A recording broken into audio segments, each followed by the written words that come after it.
નમસ્તે વિદ્યાર્થીઓ.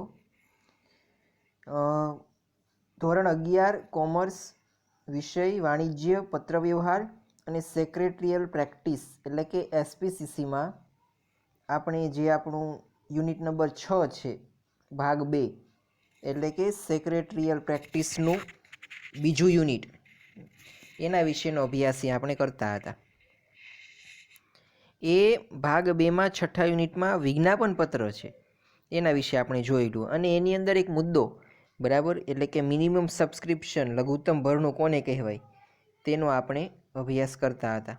લઘુત્તમ ભરણાનું મેં બહુ વ્યવસ્થિત તમને બોર્ડ વર્ક કરીને એ સમજાવેલું કે લઘુત્તમ ભરણું કોને કહેવાય અને લઘુત્તમ ભરણું હવે કેટલા ટકા એ કાયદા અનુસાર કમ્પલસરી છે એ પણ જોયેલું કે 90% લઘુત્તમ ભરણું છે એ એટલીસ્ટ મળવું જોઈએ. બરાબર, તમે 100 રૂપિયા બહાર પાડ્યા હોય તો તમને એટલીસ્ટ 90 રૂપિયા જ જોઈએ, અન્યથા તમે કંપનીની સ્થાપના કરી શકો નહીં. તો આ આપણી લઘુત્તમ ભરણાની એક કહેવાય કે અર્થ કરેલો. હવે તમને 6.7માં એ ફર્સ્ટ ટોપિક આપેલો છે કે લઘુત્તમ ભરણાનું મહત્ત્વ. હવે લઘુત્તમ ભરણાનું મહત્ત્વ શું છે ધંધાકીય એકમમાં? તો રોકાણકારોના હિતનું રક્ષણ કરવા માટે કંપની ધારામાં લઘુત્તમ ભરણાની જોગવાઈ કરવામાં આવી છે. બરાબર, રોકાણકારોના જે હિતો છે બરાબર એ હિતનું રક્ષણ કરવા માટે કંપની ધારામાં લઘુત્તમ ભરણાની જોગવાઈ કરવામાં આવી છે. લઘુત્તમ ભરણાની રકમ મળી હોય તો જ શેર કે અન્ય જામીનગીરીની વહેંચણી કરી શકાય. બરાબર, એટલે કે જો 90% જેટલું ભરણું બરાબર એટલે કે લઘુત્તમ ભરણું એ આપણને પ્રાપ્ત ન થાય તો કંપની શેર કે જામીનગીરી છે એ બહાર પાડી શકે નહીં. જેમ કે કંપનીએ શેર બહાર પાડ્યા હોય 1 કરોડ રૂપિયાના તો એને એટલીસ્ટ 90 લાખ રૂપિયાનું ભરણું મળવું જોઈએ. 90 લાખ કરતાં વધારે મળવું જોઈએ. 90 લાખ કરતાં ઓછું એ નાણાં એને મળે તો એ 1 કરોડ રૂપિયા છે એ શેર બહાર પાડી શકે નહીં. બરાબર, તો પ્રશ્ન એ થાય કે હવે શેર બહાર પાડી દીધા તો અમુક શેર હોલ્ડરોએ તો ખરીદ્યા જ હોય. જેમ કે 85 લાખ રૂપિયાનું ભરણું મળેલું તો 85 લાખ રૂપિયા જેણે ભરેલા છે એને પણ તમારે પરત કરી દેવા પડે જો લઘુત્તમ ભરણું એટલે મિનિમમ સબસ્ક્રિપ્શન એ ન ભરાય તો. બરાબર, આ આખો જે કોન્સેપ્ટ છે એ શેર માર્કેટ સાથે વધારે સંકળાયેલો છે. એટલે આના વિશે જેમ તમે વધારે જાણશો બરાબર એમ તમે જે શેર માર્કેટના ટ્રેડિંગના ટ્રાન્ઝેક્શન છે કરી શકશો. અને અત્યારે શેર બજાર એક એવું વિકસિત ફિલ્ડ છે કોમર્સમાં કે એમાંથી વ્યક્તિ ઘરે બેઠા એ ઘણા નાણાં મેળવી શકતો હોય છે, ઇન્વેસ્ટમેન્ટ એ કરતો હોય છે અને ભાવ તફાવતનો લાભ એ વ્યક્તિને પ્રાપ્ત થતો હોય છે. તો જે તમે અભ્યાસ કરો છો એટલું જ તમારા એ પ્રેક્ટિકલ જીવનમાં પણ તમને ઉપયોગી થશે. તો કેટલાક અપ્રામાણિક કે બિનઅનુભવી સંચાલકો કંપનીની સ્થાપના એ અપૂરતી મૂડીથી કરે છે જેને કારણે ધંધો વ્યવસ્થિત ચલાવી શકાય નહીં અને તેમાં નાણાં રોકનાર જાહેર જનતાના નાણાં રોકાણકારોએ રોકેલા નાણાં એ ગુમાવવા પડે. હવે જુઓ, ઘણીવાર શું થાય કે બિનઉત્સાહી કે બિનઅનુભવી કેટલાક સંચાલકો હોય છે બરાબર એ કંપનીની અપૂરતી મૂડીથી સ્થાપના કરે. હવે જુઓ, મેં તમને અગાઉ એક ઉદાહરણ વિદ્યાર્થીનું આપેલું હતું કે તમારે રિસેસમાં નાસ્તો કરવા માટે એટલીસ્ટ 50 રૂપિયા જોઈએ છે. બરાબર, તો હવે 50 રૂપિયાથી તમારું પેટ ભરાય છે. હવે તમે તમારા મિત્ર પાસે 60 રૂપિયા માગો છો પણ તમારો મિત્ર તમને 40 રૂપિયા આપે. બરાબર, તો 40 રૂપિયાથી તમારું પેટ ભરાઈ શકે તેમ નથી. તમારે પેટ ભરવા માટે એટલીસ્ટ 50 રૂપિયા જોઈએ. બરાબર, તો પછી છતાં પણ તમે જો 40 રૂપિયાનો ઉપયોગ કરીને તમારું પેટ ભરવાનો એટલે કે નાસ્તો કરવાનો પ્રયત્ન કરો તો પછી તમે અડધા ભૂખ્યા રહ્યો અને અડધા ભૂખ્યા રહેલા હોય તો સ્વાભાવિક છે કે જમવાનું સામે હોય બરાબર, નાસ્તો સામે હોય અને તમને જો નાસ્તો કરવા ન મળે તો એ મજા ન આવે. બરાબર, એટલે કે તમને તમારી જે ફિલિંગ્સ હોય બરાબર એ તમને અસંતોષ પૂરો પાડે, ડિસસેટિસ્ફેક્શન આપશે. બરાબર, તમને પૂરેપૂરો સંતોષ મળશે નહીં. તો કંપનીના કિસ્સામાં આવું જ છે. હવે 90 લાખ રૂપિયાથી જે ધંધો ચાલવાનો છે એટલે કે ધંધો જો તમારે વ્યવસ્થિત ચલાવવો હોય તો ઓછામાં ઓછા 90 લાખ રૂપિયા જોઈએ અને તમે 85 લાખમાં કે 80 લાખમાં કે 70 લાખમાં ચલાવવા જાઓ તો પછી ધંધામાં વ્યવસ્થિત કામકાજ થાય નહીં. બધી બાબતમાં તમારે કચાશ કરવી પડે, લોભ કરવો પડે અને ધંધો વ્યવસ્થિત ચાલે જ નહીં. કારણ કે જેટલા પૈસા એ ધંધો ચલાવવા માટે જોઈએ છીએ, બરાબર, એટલા પૈસા તો તમને મળવા જ જોઈએ અને એ પૈસા ન મળે તો ધંધો ન ચાલે.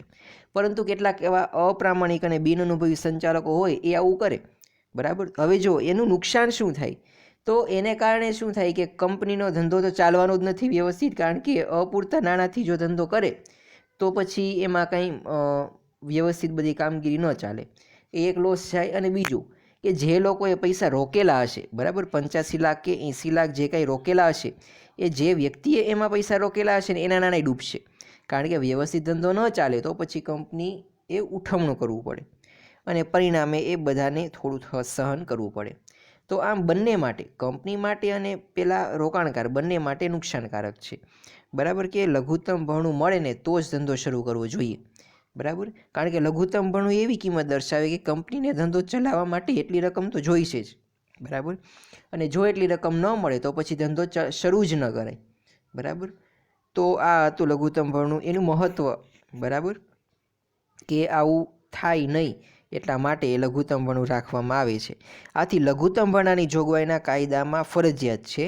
કંપની ધારા 2013 મુજબ વિજ્ઞાપન પત્ર બહાર પાડવાની તારીખથી 30 દિવસમાં લઘુત્તમ ભરણાની રકમ ન મળે અથવા તો સેબીએ જણાવેલ સમયગાળા દરમિયાન ન મળે તો તે રકમ સેબીએ આપેલા નિર્દેશ પ્રમાણે પરત કરવી પડે, બરાબર. હવે જો અહીંયા સમય મર્યાદા આપી છે પણ તમારે MCQ અને 1 માર્ક્સ માટે યાદ રાખવાની. સમય મર્યાદા 30 દિવસની આપી. તમે શેર ભરણું જ્યારે બહાર પાડો છો એના 30 દિવસમાં તમને લઘુત્તમ ભરણાની રકમ હોય એ તમને મળવી જોઈએ. હવે તમારા મિત્રના ઉદાહરણ દ્વારા સમજાવું. તમે તમારા મિત્રને એમ કહેશો કે ભાઈ મને 4 કે 5 દિવસમાં તું 50 રૂપિયાનો કે 60 રૂપિયાનો મેળ કરી દેજે, બરાબર. તો એ સમય મર્યાદા છે એની અંદર જ એને મેળ કરી દેવો પડે, બરાબર. અને જો એ સમયગાળામાં એ પૈસા તમને ન આપે એનો અર્થ એમ કે તમે એની પાસેથી પૈસા લઈ શકશો નહીં, એને તમને પૈસા દેવાની ગણતરી જ નથી, આપણે એમ કહીએ, બરાબર. કે 3-4 દિવસમાં જો એ તમને પૈસા ન આપે તો એને પૈસા તમને નથી દેવા. એની જેવું જ અહીંયા છે. 30 દિવસમાં જો ડિબેન્ચર ન કોઈ ખરીદે, એટલે કે ડિબેન્ચર તમારા વેચાય નહીં, કોઈ રોકાણકારો તમારા ડિબેન્ચરમાં પૈસા ન રોકે, બરાબર, અથવા તો તમારા શેરમાં પૈસા ન રોકે, બરાબર, તો એનો અર્થ એમ થયો કે એને તમારામાં રસ નથી, બરાબર. એટલે કે તમારા શેર કે જામીનગીરી ખરીદવામાં એને કોઈ ઇન્ટરેસ્ટ નથી, એને કારણે લઘુત્તમ ભરણું તમને પ્રાપ્ત થશે નહીં. તો લઘુત્તમ ભરણાની જે સમય મર્યાદા આપી છે કે જ્યારે તમે ભરણું બહાર પાડો છો એના 30 દિવસમાં, બરાબર, કોઈ પાસેથી તમે પૈસા માગો તો 30 દિવસમાં એ તમને 90% જેટલી રકમ મળી જવી જોઈએ. આ નિયમ એ 2013ના કંપની ધારામાં એ આપવામાં આવેલો છે.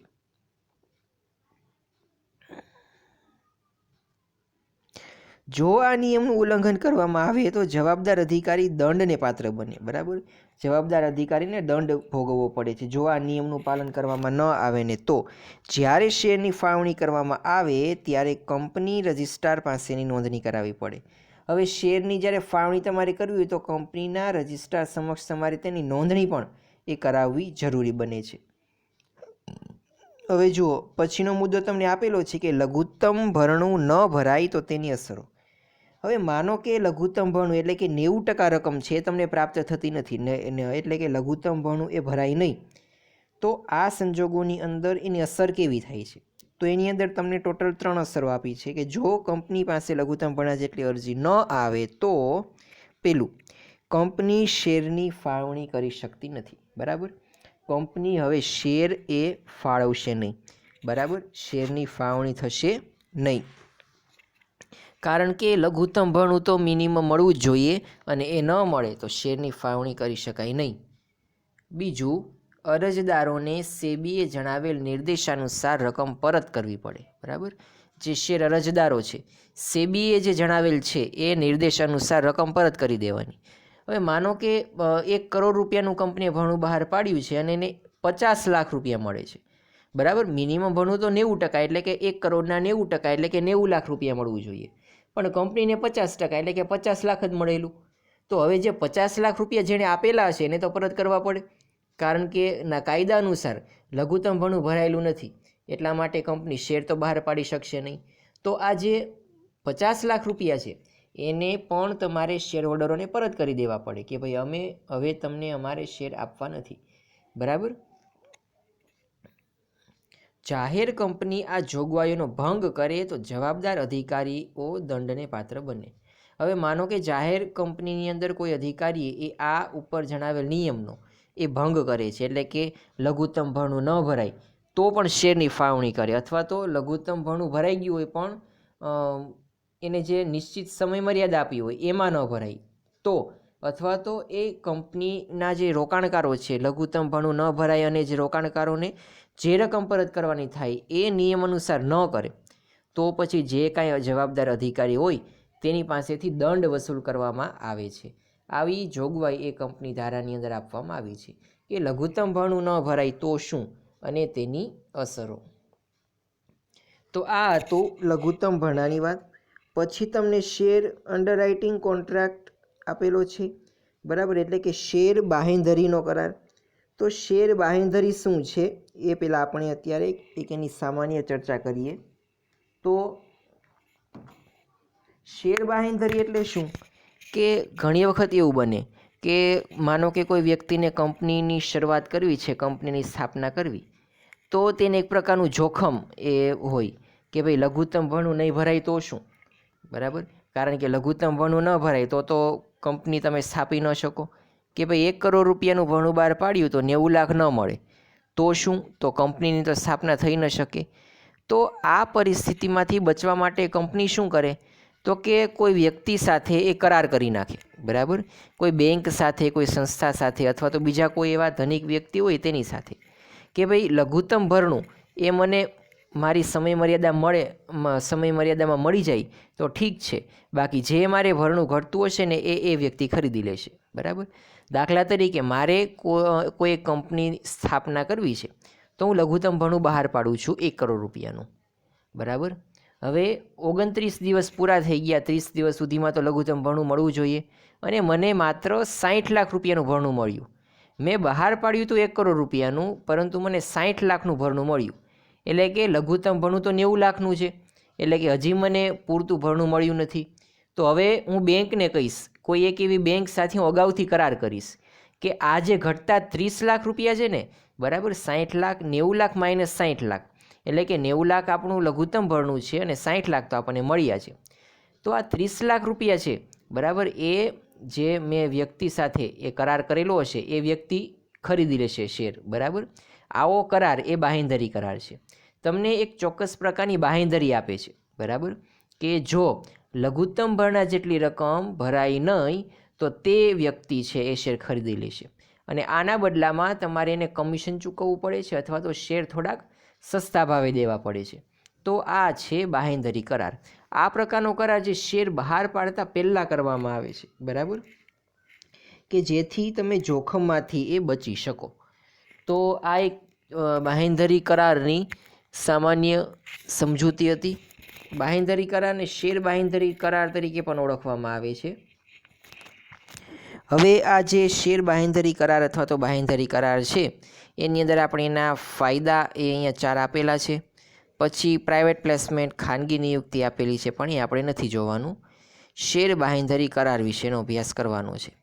તો હવે આનો વિગતવાર અભ્યાસ આપણે નેક્સ્ટ લેક્ચરમાં કરીશું. આજનો લેક્ચર એ આપણે અહીંયા સુધી અટકાવીએ છીએ. તમારી હોમવર્કમાં આજે એ લઘુત્તમ ભરણું, બરાબર, લઘુત્તમ ભરણાની જે વ્યાખ્યા આપી છે એ વ્યાખ્યા તમારે 5 વખત લખવાની છે અને એનું મહત્ત્વ છે એનો એક નાનકડો પેરેગ્રાફ એ અને લઘુત્તમ ભરણું ન ભરાય તો તેની અસરો, આ 2 તમારે એક વખત હોમવર્કમાં લખીને મોકલાવવાનું છે, બરાબર. તો આજનો લેક્ચર આપણે અહીંયા સુધી રાખીએ છીએ.